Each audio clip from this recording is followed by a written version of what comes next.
Chapter 14. My new bike and first job. My new bike, equipped with 3-speed gears, was bought with a layaway plan when I started working.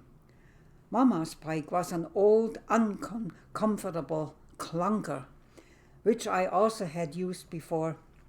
At one time, Mama, at age 42, and I, a teenager of 16, took a long bike trip south via Ulm and Kempten to the Bodensee, Lake Constance. This is the biggest lake in Germany that also borders Austria and Switzerland. After a long, tiring ride of 123 kilometers, we stopped in Kempten at a youth hostel to rest and spend the night. Mama was occupying the lower bunk bed and I, the one above her. I must have been in a death-like sleep not to notice during the night that I had to go to the bathroom. Mama informed me in the morning that I had dribbled down on her. The landscape became prettier all the time as we now were in the Allgäu, in the foothills of the Alps. The sun was with us all the while as we struggled the next 100 kilometers to Lake Constance. We were so tuckered out that as soon as we had reached the lake, we were sinking into the grass. The last thing before falling asleep, I still remember, was somebody whistling a beautiful, lonesome-sounding melody, which I can still hear to this day. It was summertime. Cycling a bit further into the higher foothills of the Alps.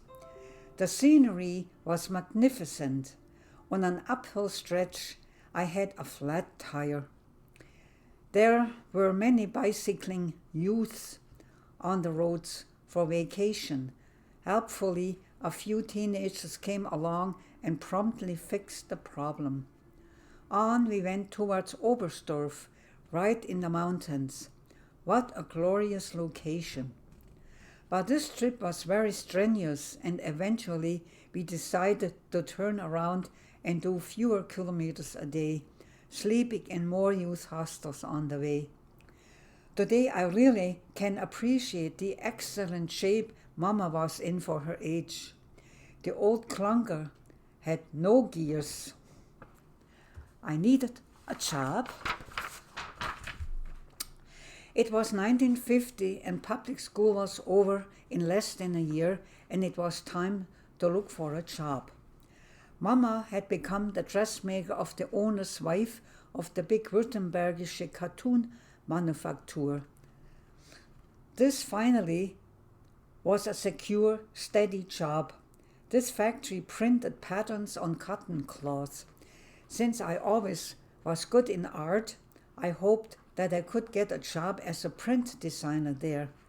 Mama took some of my samples along, and it was agreed that I would start as soon as school was over.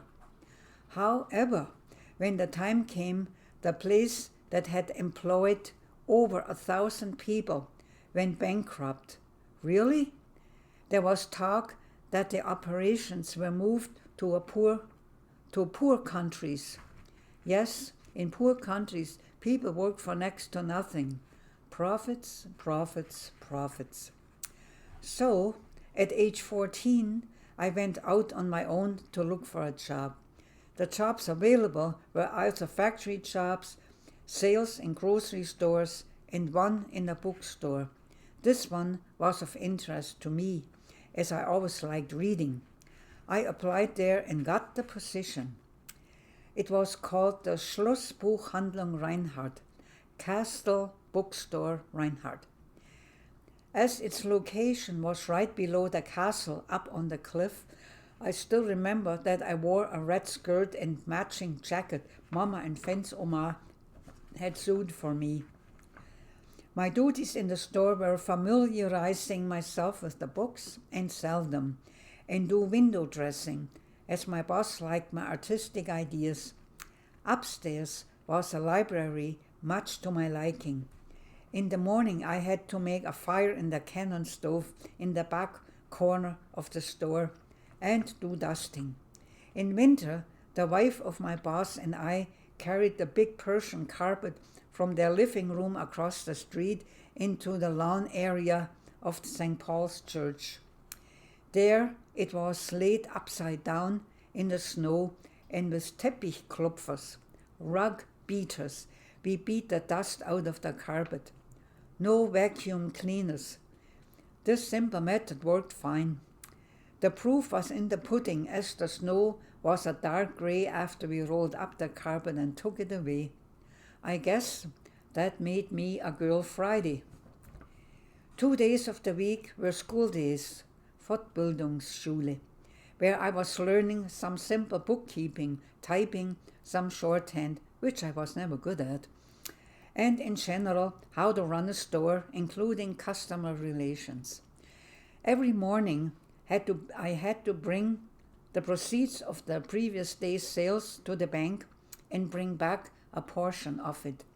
My boss advised me always to recount the money, even so I saw the teller counting it out before my eyes. Then he also let me do most of his bookkeeping. He simply fired his previous bookkeeper, who was a very nice lady. I felt so sorry for her. Since this was an apprenticeship, I earned very little money in the first year. 20 Deutschmark a month, it was a pittance. The second and third year wasn't much better, 30 and 40 Deutschmark.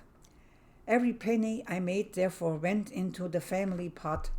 Usually, the bookstore used apprentices for 3 years and then let them go to hire new ones. But somehow my employers didn't have the heart to do that to me. They did say that I was the best girl they ever had. I stayed on for another 2 years with full pay, which also was meager compared to grocery store clerks. But I stayed on as grocery stores didn't interest me at all. From now on I kept 10 Deutschmark for some spending money. A very shapely girl, green-eyed Reinhild, and young blonde bespectacled Horst were the new apprentices.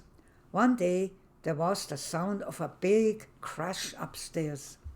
We thought the ceiling would crash in on us. The boss and I ran upstairs, where Reinhild and Horst were lying on the floor, buried under hundreds of books and the floor-to-ceiling shelf. In their youthful exuberance, they had wrestled with one another. They emerged red-faced and guilty-looking from the scene of the catastrophe. Our boss seemed to understand youth, so we all put the shelf back up and let the culprits fill them with the strewn about books.